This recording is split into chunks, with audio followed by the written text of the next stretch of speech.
Hey guys, I'm Saurav, and in this video I will be talking about 5 tips that you need to know to get sharp images. As a beginner photographer, you might be struggling to get sharp images, and no matter what you try, you're not finding the correct solution. The reason is you don't know what is the exact problem. So in this video, I will be discussing all the problems and how to fix that to get sharp images. I hope this video will help you. So without wasting any time, let's get started.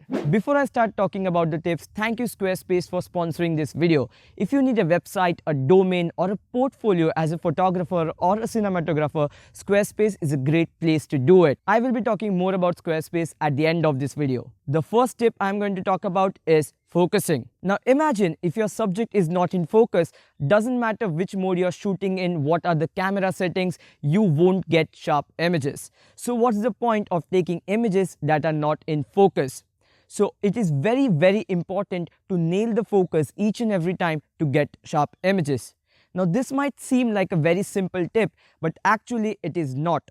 There are different focusing modes for different situations. If you're using an incorrect focusing mode for a particular situation, there are chances that your camera will miss the focus, and then doesn't matter what you do in camera settings in post-processing, your images won't be sharp. So most of the times I am using autofocus single focusing mode, where I use a single focusing point and then I tell the camera that this is the subject. I move the focusing point, I focus on the subject, and then I take the image.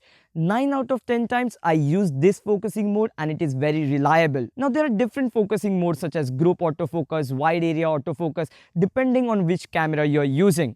You have to see what works for your camera the best and use that particular focusing mode. I would highly recommend, if your subject is stationary, use a single point autofocus. On the other hand, if the subject is continuously moving, you have to track the subject, otherwise your images won't be in focus. Even in autofocus continuous, there are different modes depending on the camera you're using. I would highly recommend to read your camera's manual and decide which focusing mode should you use. Make sure you are very thorough with all the focusing modes that are present in the camera and always nail the focus in your images. The next thing I'm going to talk about is the shutter speed. Now you might know that the shutter speed controls the amount of light reaching the camera sensor. What shutter speed also controls is the motion of your images. Now, if the subject is continuously moving and you're using a slower shutter speed, you won't get a sharp image. If the subject is moving and you want to freeze the motion, you have to use a faster shutter speed. On the other hand, if you want to show the motion, if you want that motion blur, using a slower shutter speed is recommended. So depending on the subject and the kind of motion you want your image, set your shutter speed accordingly. There's an in-depth video about shutter speed, so if you don't know what shutter speed is and how to adjust the shutter speed, watch that particular video. If you're shooting handheld and if you're using a very slow shutter speed, chances are that there can be a bit of shake in your images. Again, you have to use a faster shutter speed. Just make sure that there is no shake in your image and you're shooting sharper images. The next thing I'm going to talk about is Aperture. Now again, if you don't know what Aperture is, I have an in-depth video about it. Aperture controls the depth of field. And depending on the depth of field, you have to set the appropriate aperture. When you're shooting portraits, you might want that shallow depth of field. You only want the subject to be in focus, most probably the eyes of the subject. So when you're dealing with extremely shallow depth of field, maybe if you're shooting at f1.4, 1.8 or 2.8, you have to make sure that you're nailing your focus at the eyes, because if you're not, then your eyes won't be in focus. And as I said before, nailing the focus is very important for getting sharp images. Now that was about portraits and when you want that shallow depth of field. What about when you're shooting street photography or landscapes and you have a lot of depth of field and you want everything to be in focus? That time you have to use a smaller aperture. Now a smaller aperture will make sure that everything is in focus. Every lens has its sweet spot. What do I mean by sweet spot? Meaning at that particular aperture, the lens will give the sharpest results. Like for example, the lens I am using produces the sharpest results from f5.6 to f8. So for most of the landscape images, I use f8 as my aperture. If I'm shooting a scene which has a lot of depth and I want more depth, then I go to f10 or f14.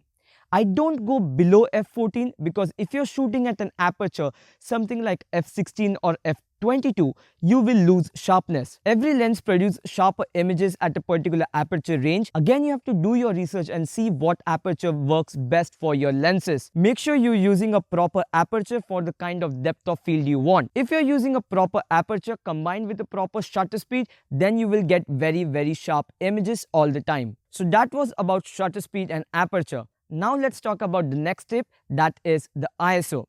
You know that increasing or decreasing the ISO makes your image brighter or darker. But when you're shooting at higher ISOs, you will see that there are a lot of noise in the image. And when you have a lot of noise and grains in your image, the images don't look sharp. So whenever it is possible, try to use a lower ISO. Most of the times you will be shooting at a higher ISO even if it's not necessary. Make sure unless and until it is necessary to increase the ISO, don't do it. Shooting at a lower ISO will give you sharper images. So that was all about the shooting part. Always make sure you're nailing the focus. I hope you understood how to adjust your shutter speed, aperture and ISO to get sharp images.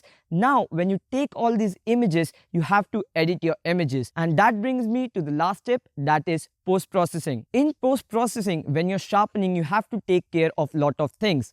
The first thing I see is what ISO I'm shooting at. If I'm shooting at higher ISOs, I won't sharpen my images a lot because it will introduce much more noise. If I'm shooting at a lower ISO, maybe at ISO 100, I have the confidence that if I still increase my sharpening up to an extent, I won't get much more noise. So always see what ISO you're shooting at and according to that set your sharpening. Now I'm using Adobe Lightroom. Whichever editing software you're using, you will have similar options, might be with different names. So once you increase your sharpening, now you have to get rid of the noise. For that, luminance slider is helpful. When you're increasing the luminance, you're increasing the softness and getting rid of the noise. But make sure, since you're getting rid of the noise, you're increasing the softness and the sharpness is getting affected. There's a sweet spot of the sharpening and noise reduction which will give you the best results. You have to experiment a bit and see what works best for your images. One more thing that is important while sharpening your images is masking. In Adobe Lightroom, when you hold the Alt button and you move the masking slider, you will see certain parts in black which are not getting sharpened. Like for example, the sky, I don't want the sky to be sharpened because there are no texture and it is just adding noise. So I will make sure those areas are in black so I get noise-free images, but still I have sharpened my images. Now when I'm using Photoshop, I mostly use a high-pass filter. I create a duplicate layer and I create a high pass filter and set the blending mode to overlay. And once I'm happy with it, I then mask out the areas which I don't want to be sharpened. So this is how I sharpen my images in Lightroom and Photoshop. I hope these tips were helpful and this will help you to get sharp images. Before ending the video, let's talk about the sponsors of this video, that is Squarespace. Now, as a photographer, as a cinematographer, as an artist, you want to showcase your work to a wider audience and you need a website for that. Squarespace is a great place for building a website, a domain or an online website as well. Now, when you're building portfolio or any website, you want the website to look great and you have a lot of design templates option made you available by Squarespace. They have award-winning 24/7 customer service, so if you have any queries, you can ask them. So if you're a photographer or a videographer and you need a website, I would highly recommend using Squarespace. When you're signing up, use squarespace.com/Saurav to get 10% discount. I hope this video helped you and you enjoyed this video. If it did, press the like button. If you loved it and you're new to the channel, press the subscribe button for more quality content. I will talk to you guys in the next one. Bye.